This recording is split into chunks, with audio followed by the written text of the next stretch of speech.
என் இல்லத்தை மீண்டும் கட்டி எழுப்புங்கள், அது எனக்கு உகந்ததாயிருக்கும், அங்கே நான் மாட்சியுடன் விளங்குவேன். நம் ஆண்டவராகிய இயேசு கிறிஸ்துவின் அன்பும் அருளும் அமைதியும் மகிழ்ச்சியும் உங்கள் அனைவரோடும் என்றும் இருப்பதாக. சகோதர சகோதரிகளே, இறைவாக்கினர் ஆகாய் வழியாக ஆண்டவருடைய வாக்கானது அருளப்படுகிறது. அந்த இறைவார்த்தையின்படி இறைவன் உரைக்கின்றான், இந்த கோவில் பாழடைந்து கிடக்கும் இந்த நேரத்தில், இந்த கோவில் பாழடைந்து கிடக்கும் இந்த நேரத்தில் நீங்கள் மட்டும் மாட மாளிகையில் குடியிருக்கலாமா? இப்பொழுது படைகளின் ஆண்டவர் கூறுவதை கேளுங்கள். உங்களுக்கு நிகழ்ந்திருப்பதை நினைத்து பாருங்கள். நீங்கள் விதைத்தது மிகுதி, அறுத்ததோ குறைவு. நீங்கள் உண்கிறீர்கள், ஆனால் உங்கள் வயிறு நிரம்புவதில்லை. நீங்கள் குடிக்கிறீர்கள், ஆனால் நிறைவடைவதில்லை.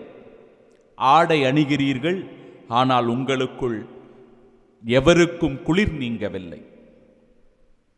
வேலையால் தான் கூலியாக வாங்கிய பணத்தை பொத்தலான பையில் போடுகிறான். சகோதர சகோதரிகளே, நம் வாழ்க்கையில் இறைவனுக்கு மிக மிக முக்கியமான இடத்தை கொடுக்க வேண்டும்.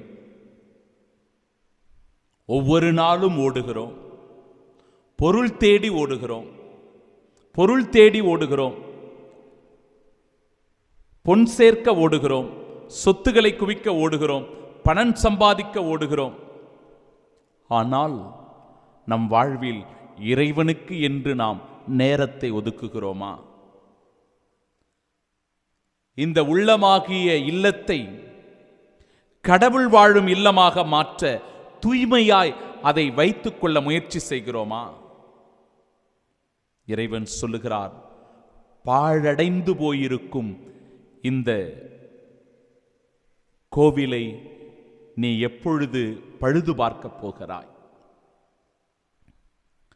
பாவ சங்கீர்த்தனமே செய்யாமல் பல ஆண்டுகளை கடத்துகின்ற மனநிலை, ஒப்புரவு அருட்சாதனத்தினுடைய உண்மைத்தன்மையை, மகத்துவத்தை உணராமல், ஒப்புரவு அருட்சாதனத்தை பெற்றுக்கொள்ளாமல் காலம் கடத்தி கொண்டே போவது. இப்பொழுது பார்த்து கொள்ளலாம், அப்பொழுது பார்த்து கொள்ளலாம், கிறிஸ்துமஸ் வரட்டும், ஈஸ்டர் வரட்டும் என்று சொல்லி காலங்களை கடத்தி கொண்டே போவது. ஒப்புரவு அருட்சாதனத்தினுடைய உன்னத பேரருளை நாம் உணர்ந்திருக்கிறோமா? சிந்திக்க வேண்டும். அதுதான் இந்த ஆன்மாவை தூய்மைப்படுத்துவது, பரிசுத்தமாக்குவது, இறைவன் வாழும் இல்லமாக இந்த உள்ளத்தை வைத்திருப்பது. இதற்கான முக்கியத்துவத்தை நாம் கொடுக்கிறோமா? உங்களுக்கு நடந்திருப்பதை நீங்கள் நினைத்து பாருங்கள் என்கிறது இறைவார்த்தை. நீங்கள் விதைத்ததோ மிகுதி, அறுத்ததோ குறைவு. நீங்கள் உண்கிறீர்கள், ஆனால் உங்கள் வயிறு நிரம்புவதில்லை. நீங்கள் குடிக்கிறீர்கள், ஆனால் நீங்கள் நிறைவு பெறுவதில்லை. உடுத்துகிறீர்கள், ஆனாலும் உங்களுக்கு குளிர் நீங்கவில்லை.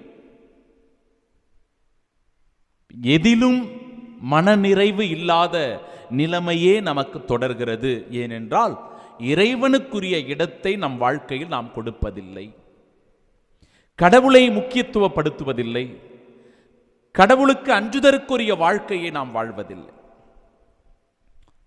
சமீபத்தில் சென்னை மயிலை உயர் மறைமாவட்ட குருக்களுக்கான ஆண்டு தியானம் நாகை வேளாங்கண்ணியில் நடைபெற்றது. 5 நாட்கள் அந்த தியானம் மன நிறைவை அளிக்கின்ற, இறை அனுபவத்தை பெற்றுக்கொள்ளுகிற ஒரு தியானமாக எனக்கு அமைந்திருந்தது. பெரும்பாலான குருக்களும் கூட இந்த அனுபவத்தை பெற்றுக்கொண்டார்கள். குறிப்பாக தியான சொற்பொழிவுகள் எல்லாம் அதிகமாக சிந்திக்கவும் தியானிக்கவும் இறைவனோடு ஒன்றிணையக்கூடியதாகவும் அமைந்திருந்தது. சில நேரங்களில் அமைதியான தருணங்கள் இருக்கும். காலையில் கொஞ்ச நேரம், மதியத்தில் கொஞ்ச நேரம், மாலை வேளையில் கொஞ்ச நேரம் அமைதியாக தியானம் மேற்கொள்ளுகிற சூழ்நிலை. அந்த தருணங்களிலெல்லாம் நான் காலை நேரத்தில் அன்னை மரியாள் காட்சி தந்த, அந்த ஆரோக்கிய தாய் காட்சி தந்த அந்த இடத்திலே சென்று அமர்ந்து கொண்டு ஒரு 15 நிமிடம் 20 நிமிடம் ஜெபிப்பதுண்டு. இந்த 5 நாளும் காலையில். மாலையில் 1 மணி நேரம் போர்ச்சுகீசியர்கள் கட்டிய அந்த ஆலயத்தில் அற்புதமாக தேவ அன்னை குடிகொண்டிருக்கிற அந்த ஆலயத்தில், அந்த பிரசன்னத்தில் அமர்ந்து 1 மணி நேரம் இறைவனோடு இணைந்து ஜெபிக்கின்ற அந்த உறவு நிலை, அந்த இறை அனுபவத்திற்கு பிரியமானவர்களே ஈடு இணையே இல்லை என்று நான் சொல்வேன். ஒரு எல்லையில்லாத ஆனந்தம், ஒரு பேரின்பத்தை என்னால் அந்த தருணத்தில் அனுபவிக்க முடிந்தது. அந்த இறை அனுபவம் நிச்சயமாக என்னை இன்னும் அதிகமாக மெருகேற்றியது, இறை விசுவாசத்தில் ஊன்றச் செய்தது, இறை நம்பிக்கையில் மேலும் மேலும் வளர்வதற்கு உறுதுணையாக இருந்தது, இறை வார்த்தையை வாசிப்பதற்கான தூண்டுதலை தந்தது.